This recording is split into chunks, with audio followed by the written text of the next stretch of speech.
One thing you might think about is if you're mixed up, one of the problems you might have is that you don't know where you are.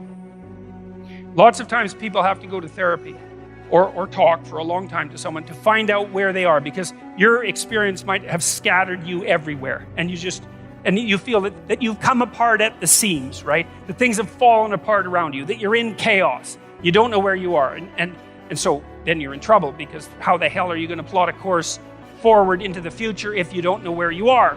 And so maybe you have to bring yourself up to date. If you're obsessed by memories of the past, more than 18 months old, and most of those are negative, so anxiety provoking most often, then there's a lot of you that's stuck in the past.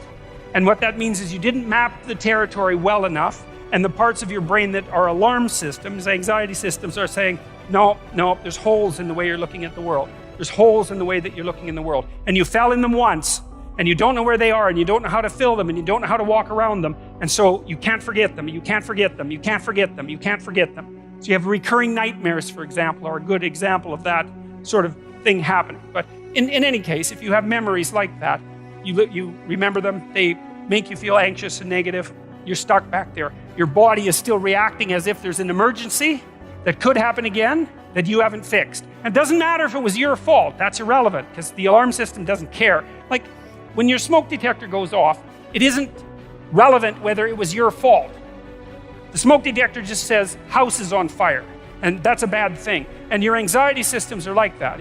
If they're tagging old memories with anxiety, then you have to do something about it, or you will be tortured by those memories forever, because that's how the alarm system works. And so maybe you need to go back there and clean things up. You got to figure out, okay, well, how did this happen?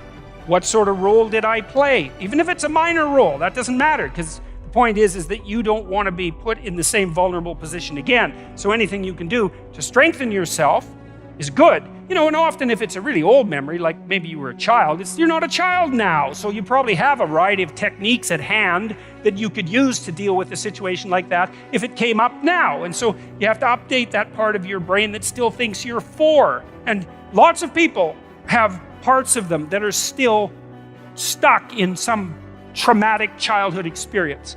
I had a friend like that who had a terrible childhood, and I mean really, I've had clients with terrible childhoods, and his was like top of the lobster hierarchy in terms of terrible childhoods. And whenever he had a dream about it, which was very often, he was 5 in his dream. He's 58. You know, he's not 5, but hadn't been updated, and so he was still 5 in his dreams. It was a complete bloody nightmares for him, complete with all sorts of terrible physiological symptoms, really hurting his life. He couldn't get himself updated, and he's much older in his dreams now, by the way. He's up to about 45, so which is way better than 5, you know, because you can't fight back when you're 5, but you can fight back when you're 45, especially if you have some experience at your disposal. So anyways, you need to know where you are. So let's say where you are is, well, you're on this stage, and you're on this side of the stage, and you decide that you're going to go over to that side of the stage, just to show that you can. And you're making the decision, the same decision that, you know, the famous chicken who is going to cross the road. Why does the chicken cross the road? Well, if it's a sensible chicken, it's because it assumes that there's something better on the other side of the road. It's like, or the other side of the road is better, so away the chicken goes. So that's what you're doing. You're going somewhere slightly better. And so technically, it's good, because the way that your positive emotion systems work, they run on a neurochemical called dopamine. It's a very fundamental system. The dopamine system kicks in with a kick of positive emotion if you're going somewhere that's worth going. And so that's worth knowing. It's really worth knowing. It's like, okay, you want a little bit of positivity in your life. Well, how do you get it? Well, you've got to get the system. It's rooted very, very deeply in the brain's exploratory circuitry. So very ancient system. And it's happy when you have somewhere to go. That's the first thing. And then it's also happy when you're going there. And so if I'm on this side of the stage and I want to go over to that side of the stage, and I see that there's a nice clear pathway, I can just go straight down this line, then I look at that and I'm actually a little happy. I'm not ecstatic. I mean, who the hell cares if I get to the other side of the stage, right? I mean, it's a small piece of my life, but it's not nothing. It's something. Okay, and so I look at the pathway and I think that's a good pathway and I feel a little positive. And then if I move here and then I see that little table right in the way between me and the other side of the stage, then I feel a little negative because I don't want an obstacle in my pathway. And so that's really how you're looking at the world, by the way. You don't see objects. It's not the right way to think about it. We don't see objects and then think about them and then evaluate them and then decide how to act on them. Or if we do it rarely and slowly and with a lot of thought. What we see instead are pathways with tools that will move us forward, or obstacles, right? And there's no obstacles here, and there's a nice flat road, and so great. Positive emotion. This is a task I can undertake. The sailing is clear. It's a good day. And then I'm here, and it's like, yeah, well, that's a little annoying. I get a little pang of disappointment, let's say, anxiety. Can I make it around that obstacle?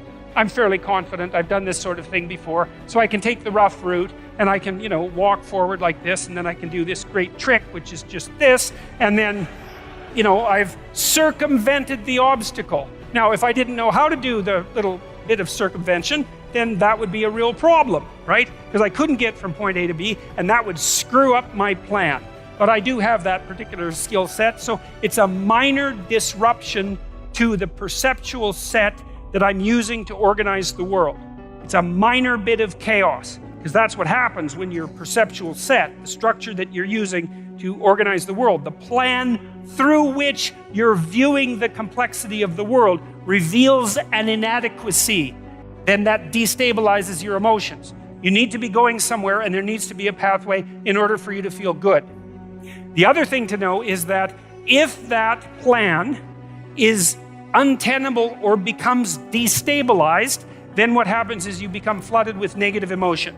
Frustration, disappointment, anger, primarily anxiety. But all of those things sort of intermingled. Anger maybe because you have to fight your way through the obstacle. Frustration because maybe you have to make a new plan. Disappointment because you put a bunch of work into the damn plan and it didn't work out. Anxiety because now there's too many choices in front of you. And so people don't like to have their plans disrupted. And the reason for that is that their plans are directly associated with their emotional perception of the world. Well, why? Well, because it's annoying to have your plans changed. It disrupts the structure that you use to destabilize your perceptions of the world. And it throws you momentarily into a state of chaos.